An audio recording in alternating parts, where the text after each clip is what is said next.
नमस्कार दर्शकबिन, आज मिति 2082 साल चैत्र महिना 21 गते आजका मुख्य समाचारहरूसहित हामी पुनः उपस्थित भइसकेका छौँ। अब सुरु गरौँ समाचार वाचन।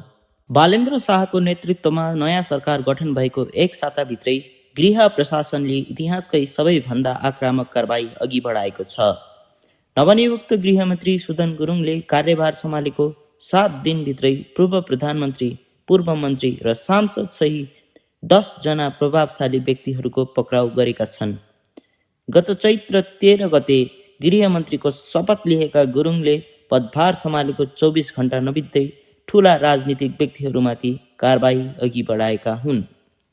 चैत्र 14 गते नै उनले जेन्जी आन्दोलनमा दमन गरेको अभियोगमा तत्कालीन प्रधानमन्त्री केपी शर्मा ओली र तत्कालीन गृहमन्त्री रमेश लेखकलाई पक्राउ गरेका थिए। सोही दिन बलात्कार सम्बन्धी कसुरका आधारमा नेकपा एमालेका नेता कर्णबहादुर मल्ल पनि पक्राउमा परेका हुन्।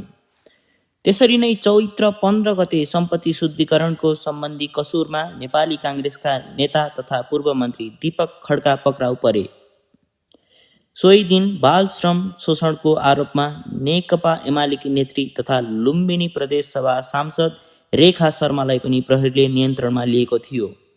सुदन गुरुङले गृह मन्त्रालयको कमान्ड सम्हालेपछि एकपछि अर्को गर्दै शक्तिशाली व्यक्तिहरू पक्राउ पर्नुलाई राजनीतिक विश्लेषकहरूले नयाँ सरकारको सुशासन अभियानको रूपमा व्याख्या गर्न थालेका छन्।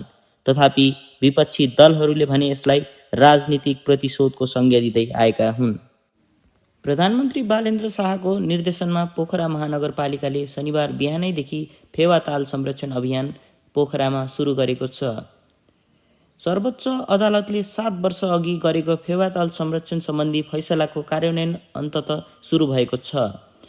सर्वोच्चको आदेशअनुसार तालको 65 मिटर क्षेत्रभित्र कुनै पनि भौतिक संरचना निर्माण गर्न नपाउने र अतिक्रमित जमिनलाई तालकै नाममा ल्याउनु पर्ने व्यवस्था गरिएको छ।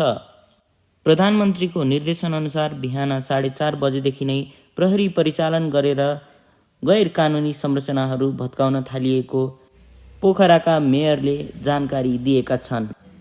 व्यापारिक घरानाका शङ्कर ग्रुपका अध्यक्ष शङ्कर अग्रवाल सम्पत्ति शुद्धिकरण मुद्दामा अनुसन्धानका निम्ति पक्राउ परेका छन्। इन्फिनिटी होल्डिङ्स र शङ्कर ग्रुप बीच भएको शङ्कास्पद आर्थिक कारोबारको अनुसन्धानका क्रममा अग्रवाल शुक्रबार पक्राउ परेका हुन्। सम्पत्ति शुद्धिकरण अनुसन्धान विभागको पत्रका आधारमा प्रहरीको केन्द्रीय अनुसन्धान ब्युरो CIB ले इन्फिनिटी होल्डिङ्सका प्रमुख दीपक भट्टलाई बिहिबार काठमाडौँको नक्सलबाट पक्राउ गरेको थियो। भोलिपल्ट अग्रवाल पनि समातिन पुगेका हुन्। करोडौँको शङ्कास्पद आर्थिक कारोबार देखाएपछि नेपाल राष्ट्र बैङ्कले 2.5 वर्ष अघि नै शङ्कर ग्रुप र इन्फिनिटी होल्डिङ्स बीच भएका वित्तीय कारोबारको अनुसन्धान गर्न विभागलाई पत्र पठाएको थियो। त्यसपछि विभागले पुस 2079मा भट्टसँग प्रारम्भिक बयान लिएको थियो। तर सामान्य छानबिन मात्रै गरेर विभागले गत वैशाखमा मुद्दा नचलाई राष्ट्र बैङ्कलाई उजुरी फिर्ता गरिदिएको थियो। रासपाका वरिष्ठ नेता बालेन्द्र शाह प्रधानमन्त्री बनेपछि विभागले पुरानो फाइल बिउताएर पुनः अनुसन्धान सुरु गरेको हो। अग्रवाललाई हाल जिल्ला प्रहरी परिसर ललितपुरको हिरासतमा राखिएको छ। नेपाल प्रहरी र विभागका अधिकारीहरूले अग्रवाल पक्राउबारे औपचारिक प्रतिक्रिया दिन चाहेनन्। प्रहरीद्वारा अनुसन्धान भइरहेको विषयमा धेरै बोल्न नमिल्ने प्रतिक्रिया सार्वजनिक भयो।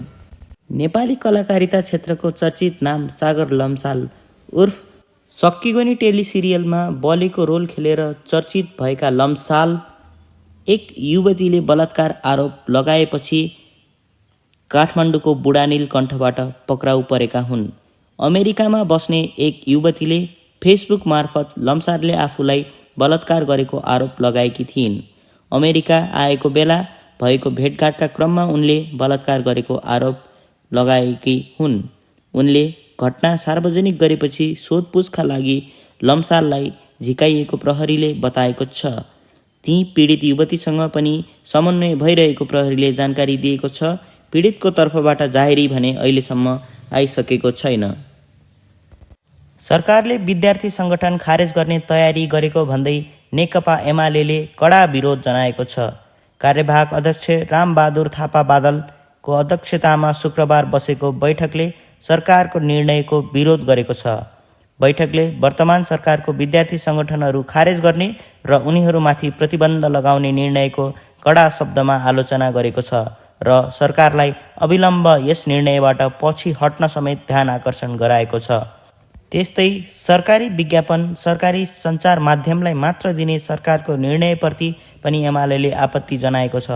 बैठकले स्वतन्त्र प्रेसको भूमिकालाई कमजोर पार्ने र प्रेस स्वतन्त्रतालाई कुण्ठित गर्ने सरकारको यस निर्णयको कडा शब्दमा आलोचना गरेको छ। सरकारले विद्यार्थी सङ्गठन खारेज गर्ने तयारी गरेको भन्दै नेकपा एमाले कडा विरोध जनाएको छ। कार्यवाहक अध्यक्ष रामबहादुर थापा बादलको अध्यक्षतामा शुक्रबार बसेको बैठकले सरकारको निर्णयको विरोध गरेको छ। बैठकले वर्तमान सरकारको विद्यार्थी सङ्गठनहरू खारेज गर्ने र उनीहरूमाथि प्रतिबन्ध लगाउने निर्णयको कडा शब्दमा आलोचना गरेको छ र सरकारलाई अविलम्ब यस निर्णयबाट पछि हट्न समेत ध्यान आकर्षण गराएको छ।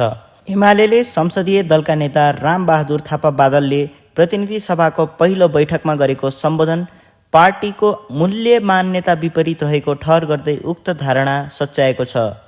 पार्टी सचिवालयले शुक्रबार बादलको उक्त अभिव्यक्तिबारे करिब 6 घण्टा लामो समीक्षा गरेको थियो।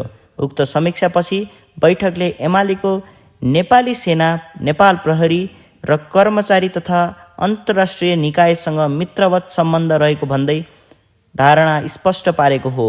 महासचिव शङ्कर पोखरेलले नै बैठकपछि विज्ञप्ति जारी गर्दै बादलको उक्त धारणालाई करेक्सन गरेको बताएका छन्। बादलले संसदमा प्रधानमन्त्रीलाई बधाई दिने शैली व्यङ्ग्यात्मक थियो।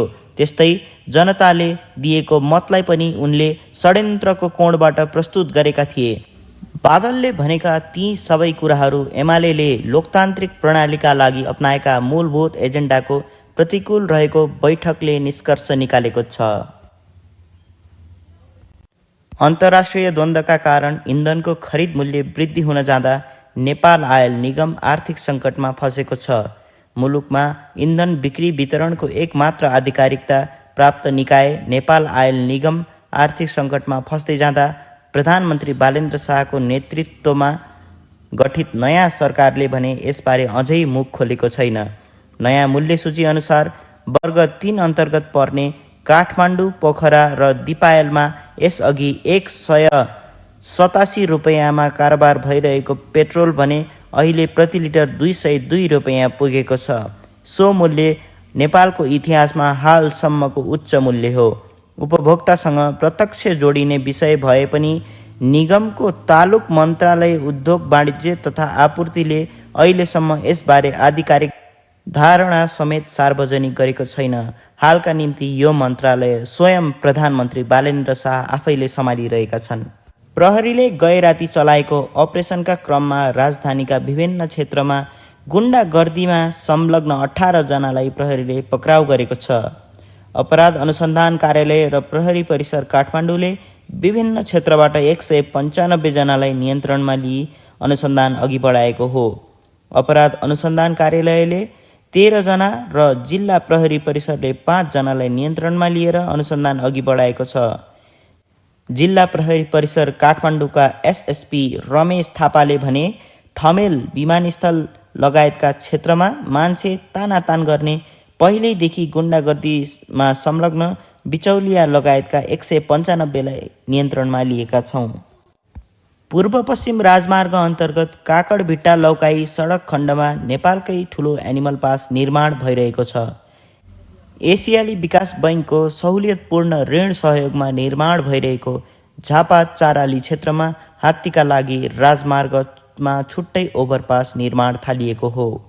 भारतबाट जङ्गली हात्तीहरू आउने रुट पहिचान गरेर ओभरपास निर्माण थालिएको काकडभिट्टा लौकाई सडक योजना पूर्वी खण्डका इन्जिनियर आश्रय महतले जानकारी दिए। बायोडाइभर्सिटी अध्ययन अनुसार यो मार्ग हात्तीका लागि उपयुक्त हुने उनले बताएका छन्। यहाँ 15 मिटर चौडाइ र 6.5 मिटर उचाइका 2वटा पुल निर्माण भइरहेका छन्। पुल निर्माण भएसँगै हात्तीहरूको निगरानी राख्न सूक्ष्म क्यामेरा समेत जडान गरिने इन्जिनियर महतले जानकारी दिए। संसदमा उपस्थित सबैभन्दा पुरानो दल र संसदको दोस्रो ठुलो दल नेपाली काङ्ग्रेसले आफ्नो 15औं महाधिवेशनका निमित्त तयारीहरू आजदेखि सुरु गरेको छ भने प्रक्रियाहरू अगाडि बढाउने निर्णय गरेको छ। प्रतिनिधि सभा निर्वाचनपछि चैत्र 10 र 11मा बसेको केन्द्रीय कार्यसमिति बैठकले आगामी असोज 16देखि 19मा 15औं महाधिवेशन सम्पन्न गर्ने गरी कार्यतालिका पारित गरेको थियो र सोही कार्यतालिका अनुसार आजदेखि महाधिवेशनको तयारी समेत सुरु गरिएको हो।